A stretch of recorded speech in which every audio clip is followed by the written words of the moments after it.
Eu sou Evandro Soares, sou mestre em Ciências da Educação, sou especialista em saúde pública, sou enfermeiro e sou pedagogo. Sou parceiro aqui do Instituto Pro Bairro Brasil e tenho a honra de ter sido convidado para participar da Semana Cultural Pro Bairro Brasil, de forma que tenho a responsabilidade de tratar de um tema informativo e produto de um debate sobre os desafios sociais pós-pandemia. Espero poder contribuir com esse evento da Pro Bairro Brasil. Tenho a honra e a satisfação de ser parceiro dessa entidade, de fazer parte também da Pro Bairro. Então, vamos começar a nossa palestra, que tem como título Os Desafios Sociais Pós-Pandemia. Então, nós vamos estar agora direcionando, tratando desses assuntos que vai despertar uma reflexão sobre o que vai ser o mundo após a pandemia de Covid-19. Quais os desafios do Estado brasileiro, do mundo, quais os desafios do Estado de Goiás, quais os desafios aqui na cidade que eu estou, Águas Lindas de Goiás, quais os desafios para cada família, para cada indivíduo. Vamos discorrer hoje sobre os desafios que são imensos para vivermos bem após a pandemia de Covid-19. Inicialmente, para falarmos dos desafios sociais, precisamos discutir assuntos importantes como economia, como política, como saúde pública. Precisamos estar em sintonia exatamente com esses três temas, que serão os grandes pilares dos desafios pós-pandemia. Então, começaremos tratando do tema de economia e política.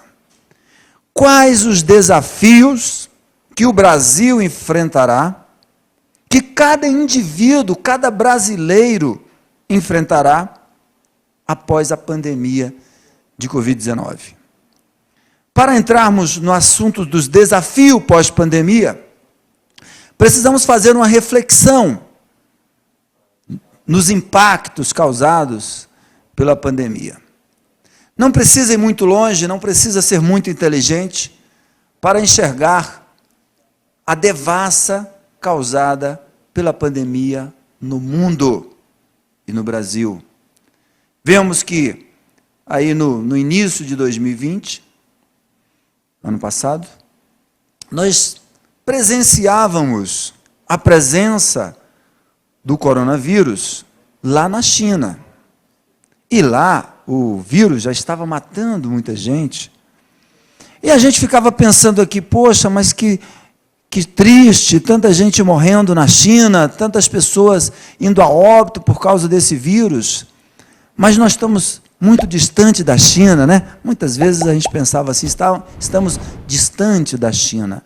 Então, há uma pouca possibilidade desse vírus vir para cá. E a China é a primeira economia mundial. A China logo, logo dará um jeito nisso e logo, logo ela estará eliminando esse vírus. Pensávamos assim, muitos de nós aqui no Brasil. Contudo, vimos que o vírus foi se espalhando. Foi para os Estados Unidos, para a América, para a Europa e para a América do Sul e veio parar no Brasil. Inicialmente, com poucos casos, poucas mortes, mas hoje chegou a um patamar de mais de 400 mil mortos no Brasil. Dificilmente não tem aí perto de você uma família enlutada, ou uma família que sofreu, uma família que passou pelo drama de ter um doente na família de Covid-19, ou um óbito dentro da família. Muito triste. E a causa disso tudo, nós tivemos aulas nas escolas presenciais suspensas, mais de ano que a rede pública não ministra aulas presenciais. O isolamento social, o desemprego, as empresas quebrando, falindo, demitindo, um caos na economia. Vimos o sistema de saúde brasileiro, que já não era tão bom, entrar em colapso, onde chegou a faltar o oxigênio para os pacientes da Covid-19, os quais têm os seus pulmões comprometidos pela infecção e necessitam muito, é uma questão de vida ou morte, o oxigênio dentro de um hospital. E muitos hospitais brasileiros, em muitos estados brasileiros, faltaram oxigênio, faltaram leitos de UTI, faltaram kit de intubação, faltaram equipamentos básicos para a manutenção da vida do paciente de Covid-19. Então nós, em todo o mundo, não só aqui no Brasil, nós vivemos dias difíceis, dias tristes, vivemos uma insegurança, vivemos um medo do futuro. O que será amanhã? A gente vai dormir e pensa na quantidade de mortos que tivemos hoje e pensamos, e amanhã serão quantos?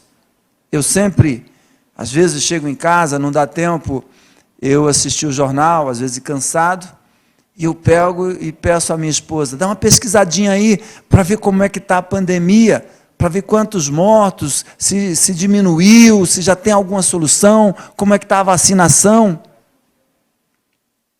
E a gente está sempre pensando no amanhã, desejando que melhore, mas com muita dúvida, com muita insegurança. Então esse é o cenário que nós vivemos aqui no Brasil e no mundo. E o Brasil é a nossa pátria amada, é aquele país que nós queremos que ele dê certo, queremos que ele cresça, queremos que ele desenvolva, queremos nossa sociedade cada vez melhor, cada vez mais bem educada, bem empregada, vivendo bem, comendo bem. Vemos que no resultado da pandemia, a pobreza no Brasil e no mundo se multiplicou. Nós temos 3 vezes mais pobres do que antes da pandemia. No início da pandemia, nós tínhamos 10 milhões de desempregados no Brasil. Hoje são 20 milhões, quase 20 milhões de desempregados no nosso país. Isso faz com que aumente a delinquência, a violência, né, com que aumente os crimes, e por aí vai. Mas vamos ao nosso tema principal. Quais os desafios? O que nós devemos fazer como Estado brasileiro, como União, como Estado, como município, como pessoa, como cidadão? Qual é a sua responsabilidade na retomada da vida, não sei se vai ser normal, após a pandemia? É uma matéria importante para a nossa reflexão. E dentro do meu contexto aqui, onde quero discutir sobre a política, né, sobre a economia, sobre a saúde pública, vamos iniciando aqui pela economia, pela política. O maior desafio do Brasil é exatamente esse de retomar o crescimento e retomar o crescimento com sustentabilidade. Um crescimento sem afetar o meio ambiente, um crescimento sem explorar o cidadão, um crescimento sustentável, saudável. Esse é o nosso grande desafio. Lógico que, para isso, todo mundo sabe que nós vamos precisar de reformas no Estado. Precisamos, por que não falar, né, das reformas que aí já estão em andamento? As reformas, elas irão passar por vários setores da sociedade. As reformas que precisamos no Brasil. Dentro dessa reforma, tem a reforma tributária, que já está em discussão no Congresso Nacional. Muito importante, gente, o nosso regime de governo do Brasil, governo democrático, onde você tem voz, onde você abre o verbo, fala o que você sente, onde nós temos um Congresso Nacional de senadores, deputados, governadores, prefeitos, vereadores. Temos os três poderes, o legislativo, né, o poder judiciário, o poder executivo, que precisam andar em harmonia. E dentro desse contexto, na reforma tributária, essa é a primeira que vai ter que ser colocada na agenda do Congresso, na pauta dos governos. Por quê? Porque o país, o Estado, ele investiu muito dinheiro na pandemia e ainda continua investindo, né? Quando a gente vê aí uma vacina custar em torno de $20, você está falando de R$100 uma vacina. E quantos milhões de vacina nós precisamos, né? Cada um tem que tomar 2 doses, a maioria das vacinas tem que ser 2 doses.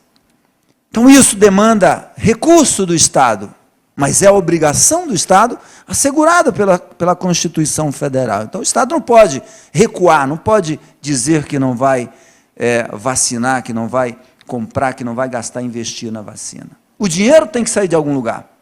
E aí vem uma reforma tributária, onde certamente estará se discutindo a simplificação, né, e a unificação de impostos.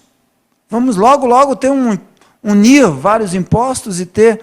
Isso é inevitável, porque o sangue que corre nas veias e nas artérias do Estado chama-se tributo, né? Para investir em educação, para investir em infraestruturas e dar o retorno para o cidadão. Essa é a logística, é a ideia que se tem dos tributos. Então, a reforma tributária ela vai ser de forma simplificada, ela vai ter a união de impostos, mas precisa se discutir também dentro das instâncias governamentais, legislativo, judiciário, executivo, de dar um incentivo fiscal às empresas, né? Se formos aí olhar a quantidade de empresas que realmente fecharam suas portas, que tiveram inúmeras dificuldades, e se o governo não der a mão para essas empresas, não vai ter economia, porque são as empresas que geram economia, que geram emprego, que geram renda, que geram impostos. Então, as empresas são indispensáveis. A reforma administrativa também é uma pauta que vai ter que fazer parte dos desafios políticos na pós-pandemia. Uma reforma administrativa que desburocratize a máquina, que diminua o excesso de burocracia, que dificulta as coisas acontecerem. Então, dentro da reforma administrativa, realmente passa a desburocratização, a simplificação da máquina pública, dos sistemas, para que possa a economia rolar de maneira mais simultânea, de maneira mais fluida, de maneira mais eficiente, vamos dizer assim. Daí vem a reforma da Previdência. Está em discussão, já é uma pauta antiga, teve realmente uma parada, mas a reforma da Previdência é inevitável. Nosso país, graças a Deus, é um país que cada dia aumenta a quantidade de idosos. A expectativa de vida do Brasil aumenta a cada ano, a cada tempo. Lógico que muito mais pessoas aposentadas, muito mais pessoas pensionistas, muito mais pessoas que estarão dependendo do governo, até mesmo para viver, e é exatamente uma coisa muito justa você trabalhar ali 30, 35 anos e ter a sua aposentadoria, e nós queremos dizer que, nesse contexto, o Brasil é um país muito bom, porque a gente vai aqui na América do Sul, aqui do lado, no Paraguai, no Uruguai, né, na Bolívia, não tem aposentadoria. Você vê lá os velhinhos, quantas vezes eu fui em Assunção, no Paraguai, e via os velhinhos vendendo laranja, vendendo balinha, vendendo bombons, para sobreviver, porque não tem aposentadoria. Não tem um sistema único de saúde. No Paraguai não tem um sistema único de saúde, no Uruguai, na Argentina, na Bolívia, não tem. E nós aqui no Brasil temos. Você pode ir para a porta do hospital, vai demorar, mas você vai ser atendido. E se você não for atendido, você briga lá, porque você tem que atender, porque está na lei.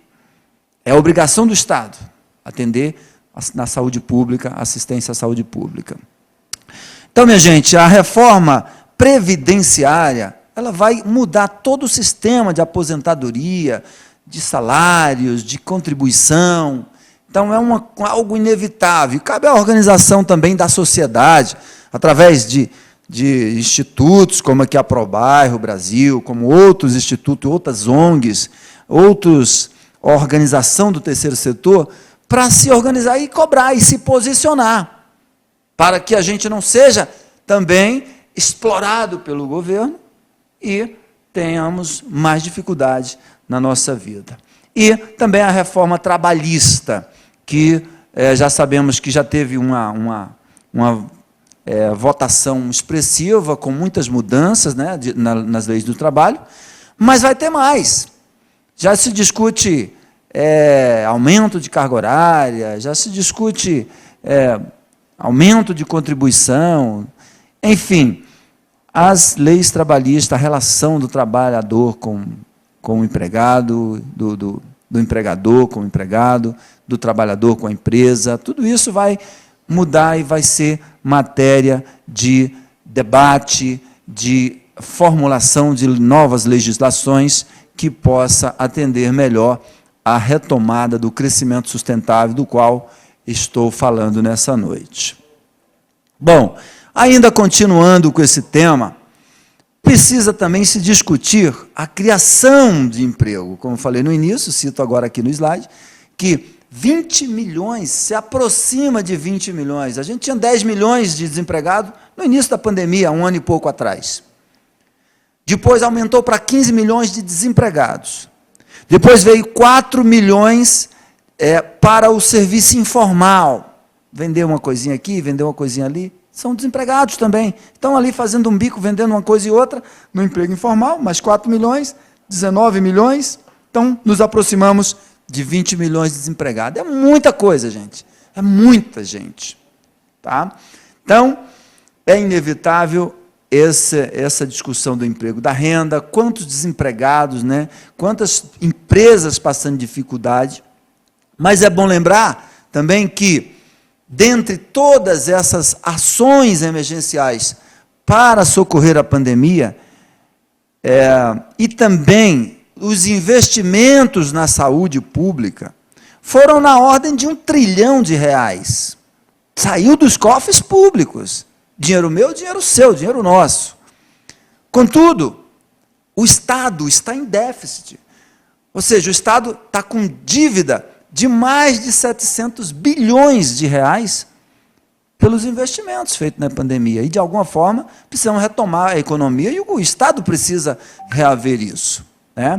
Então, a discussão da empregabilidade, do emprego, da fomentação de emprego nas empresas, do setor produtivo, de todos os setores de serviços, precisa ser realmente algo de debate e de investimento e de fomentação por parte do governo. Né? Continuando aí, quero falar do pluralismo político. Né? Vemos que o Brasil, de uma forma ou de outra, menos intensa ou mais intensa, tem um individualismo político. né, não aceita o debate dentro de uma linha de raciocínio diferente, dentro de uma linha de visão de mundo diferente. Aí você tem os desrespeitos, quantas vezes dentro do próprio Congresso, um parlamentar desrespeita o outro, todo o Brasil assistindo ali, coisa feia, igual temos visto aí nos últimos dias, até mesmo lá na investigação lá, né, do Covid-19, né? Então, na CPI da Covid, precisa entender que o outro, dentro de um processo democrático, ele tem o direito de se manifestar, de pensar, de colocar, e por isso que é um sistema democrático, porque é no voto, sabe, é na maioria, mas a pluralidade política, ela precisa existir, gente, ela precisa divergir. Nós não podemos ter um pensamento só, e a diversidade de pensamento, de ideologia, de estilo de vida, ela vai completar, ela vai favorecer. Então, precisa de colocar isso no debate, porque os poderes estão se estranhando, né? Os poderes, os três poderes, eles precisam trabalhar em harmonia. Nós temos lá o Supremo Tribunal Federal, que é quem representa o poder judiciário, que é o guardião da nossa Constituição. Temos o poder executivo, a União, os estados, tal, municípios, que também tem sua parte nesse fazer, nesse acontecer, e precisam ser respeitados. Então, dentro do debate, os três poderes, legislativo, judiciário e executivo, precisam trabalhar unido. Gente, no Brasil hoje, ou a gente se une, ou a gente vai para o caos. Não temos que classificar culpados da pandemia. Todos estão fazendo o máximo. Erra. Tem ações que erram. Um governo toma um tipo de ação que pode errar. Por quê? Porque a doença é nova. O vírus é desconhecido. A vacina está sendo produzida agora. Então, não tem especialista ainda com propriedade científica para poder dizer o que está certo ou o que está errado dentro das ações governamentais. Por isso, há de se respeitar, a gente erra, conserta e vamos para a luta, todo mundo empenhado, né? A população precisa se conscientizar que tem que fazer algo, você tem que fazer sua parte para diminuir a exposição do vírus, para diminuir a contaminação, tá, pelo coronavírus. Então, esse debate aí do pluralismo político, ele é muito importante fazer parte das pautas, das agendas pós-pandemia, né? Fomentar a micro e pequena empresa, fomentar o MEI. Sabemos, gente, que 99% do Brasil são pequenas empresas. 99% das empresas do Brasil são pequenas empresas. E essas pequenas empresas, elas são responsáveis por 30% do PIB, do produto interno bruto, 30% de tudo que é produzido nesse país, de toda a riqueza que é produzida nesse país, vem das micro e pequenas empresas e dos MEI, né? Então, é importante travar esse debate de fomento, né, de incentivo à pequena empresa, tá bom? Temos aqui somente que saíram de atividade, mais de 10 milhões de MEI, né? Mais de 75 mil empresas faliram, fecharam suas portas, e elas precisam retornar, e precisam da mão amiga do governo, de negociar os tributos, de negociar as dívidas trabalhistas, de negociar com fornecedores, e voltarem a crescer, a vender, a produzir, e etc. Né? Ações emergenciais como o auxílio emergencial. Então, aqui a gente quer fazer uma nota de reconhecimento e dizer que o Estado ele não foi omisso na pandemia. O Brasil investiu, como falei agora há pouco, R$1 trilhão. As ações emergenciais, como o auxílio emergencial, como também o adiamento de impostos, de tributos para as empresas. Quantas empresas estavam no sufoco o governo teve um plano para adiar o pagamento desses tributos, de tributos trabalhistas também, de dívidas, né, tributárias das empresas que tomaram um fôlego aí com 120 dias a mais. Então, foi uma ação louvável do governo, né? Principalmente aí, que veio em âmbito de governo federal, certo?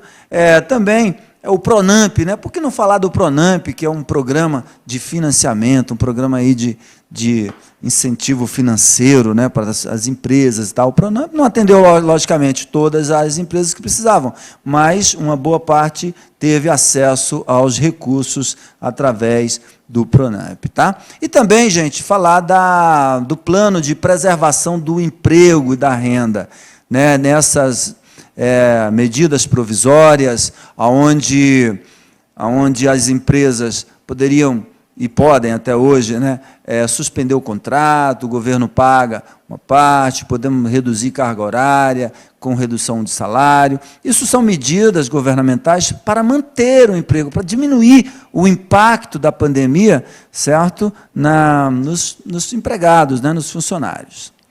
Passaremos agora para falar um pouco dos desafios na saúde pública. Economia e política, acho que ficou aí bem esclarecido. Vamos defender esse discurso das reformas, mas de reforma com responsabilidade, onde o Estado não deve explorar a sociedade. Né? Nós não queremos um Estado que seja um Estado máximo, nem um Estado mínimo. Nós precisamos de um Estado que seja necessário, que arrecade aquilo que é necessário, né? Que trabalhe dentro de uma linha de equilíbrio, para que seu povo não seja explorado. Então, defender esse debate, amadurecer esse debate e levar isso de forma bem firme, para que a gente possa equilibrar aí as ações. Dentro da saúde, saúde foi um caos, né, gente? A saúde já não era boa, não sei se vocês se lembram, mas como eu sou enfermeiro de assistência, trabalho em pronto-socorro, eu sempre vi as UTIs cheias, para te falar a verdade. Sempre pessoas no hospital que eu trabalho procuravam uma vaga de UTI, não tinha, muitos recorriam à Justiça, ao Ministério Público e tal, para conseguir uma vaga de UTI. Então, no Brasil nunca teve UTI sobrando, né, leitos de UTI sobrando.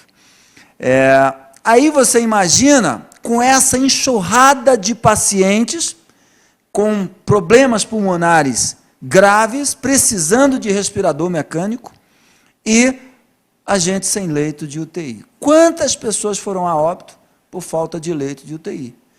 E nós precisamos pensar nisso, o Estado precisa pensar nisso. O Estado precisa planejar investimento, realmente, aumentar o investimento na saúde pública, para a gente ter uma condição de cuidar melhor do usuário do Sistema Único de Saúde, seja na rede pública ou na rede particular. E uma coisa que a gente percebeu nessa pandemia é que na rede particular também faltou leito. Na rede particular não tinha leito. Você com R$10 mil por dia para pagar de um leito de UTI e não tinha leito na rede particular. Então, a saúde pública precisa fazer uma reflexão e fazer uma reestruturação do sistema de saúde nas 3 esferas de governo, governo federal, estadual e municipal, cada um tem sua parte aí a fazer, né, dentro do contexto da saúde pública. Também deveremos fortalecer, galera, o sistema de saúde, fortalecendo a atenção primária, porque o nosso sistema de saúde brasileiro, ele vem em 3 instâncias, 3 formas de organização. Você tem a atenção primária da saúde, que a atenção primária da saúde, ela é baseada nos centros de saúde, ela é baseada nas UBSs, nos postos, nas policlínicas, ou seja, a atenção primária da saúde, ela precisa vir antes de você ficar doente. Você tem que ser atendido no posto de saúde quando você sente a primeira dor, quando você sente o primeiro sintoma, certo? Mas o que acontece? a falta de investimento na atenção primária faz com que você vá ao centro de saúde, por exemplo, com uma pequena dor abdominal, uma crise renal, e o centro de saúde não vai marcar a sua consulta. Aí você vai para o hospital com uma crise renal, por exemplo, chega lá rolando de dor, quantas pessoas chegam ao hospital assim. Daí você é atendido por um médico do plantão, ele te dá uma medicação para aliviar a sua dor, e o que ele fala para você? Olha, está aqui o encaminhamento, você vai para o centro de saúde, marca a sua consulta, certo? Com um nefrologista, alguém que vai cuidar ali do seu sistema renal.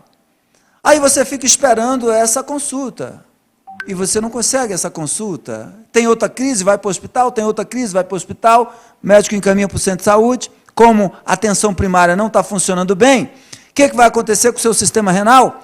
O seu rins vai ser comprometido. Aí, belo dia, você vai para o hospital com uma tremenda dor, o médico olha para você e fala, você está com uma falência renal, você vai ter que fazer hemodiálise, ou você já é um renal crônico, e aí, imagina isso, você vai para a atenção primária não te atende, você vai para a atenção secundária, que é o hospital, a atenção secundária não te atende e te manda de volta para a atenção primária, que não funciona. Aí você tem um agravamento, ao invés de você ir para a atenção secundária, que é o hospital, ser internado, você vai direto para hemodiálise, que é uma atenção terciária, de alta complexidade, que é muito caro para o governo. Então, isso termina onerando. A gente precisa investir na atenção básica, certo? Fortalecer a atenção secundária, né? A atenção secundária ali, que é o hospital, ter condição de fazer uma cirurgia, ter condição de internar, ter condição de tratar as doenças, e deixar a atenção terciária, que é a UTI, sabe, que é o sistema de hemodiálise, de diálise, certo, que é radioterapia, quimioterapia para os cancerígenos, então, os cancerosos, aliás. Então, nós vemos que precisamos de investimentos fortes na área da saúde. É um desafio de qualquer governo, de qualquer prefeito, de qualquer governador, é um desafio enorme do Ministério da Saúde. A gente está vendo aí a luta do Ministério da Saúde, tentando comprar vacina, tentando comprar respirador, tentando comprar kit de intubação, tentando buscar alternativas, e muitas vezes sem muito sucesso, né?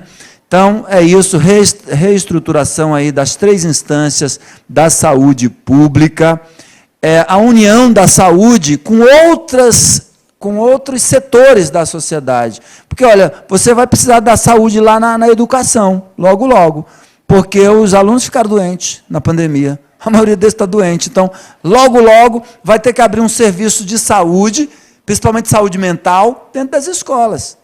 Então, temos essa discussão da integração aí de vários setores da sociedade, né? A execução, por exemplo, aí, do marco sanitário. Cara, meio ambiente é um problema sério, né, dentro desse contexto aí de saúde pública. Tá? Então, precisa de investir em saneamento básico. Você sabia que 30% dos brasileiros não têm saneamento básico? Não tem esgoto, não tem água tratada, não tem coleta de lixo. E isso faz com que a doença prolifera, multiplica. E o sistema tem que estar preparado.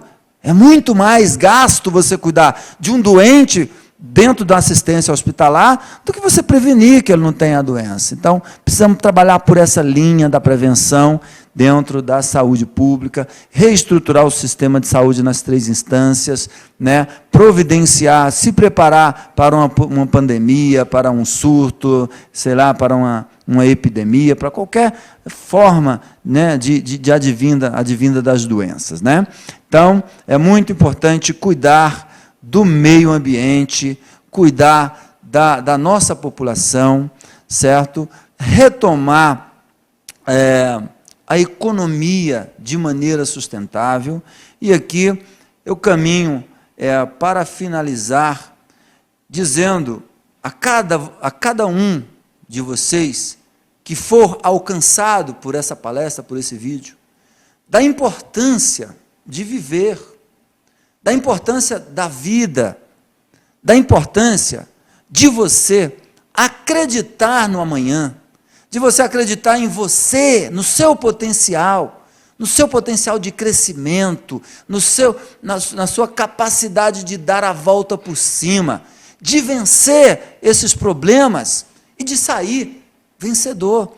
Porque quando eu falo de retomada do crescimento da economia do Brasil, da sociedade brasileira, estou falando de mim, eu estou falando de você, estou falando de cada um de nós.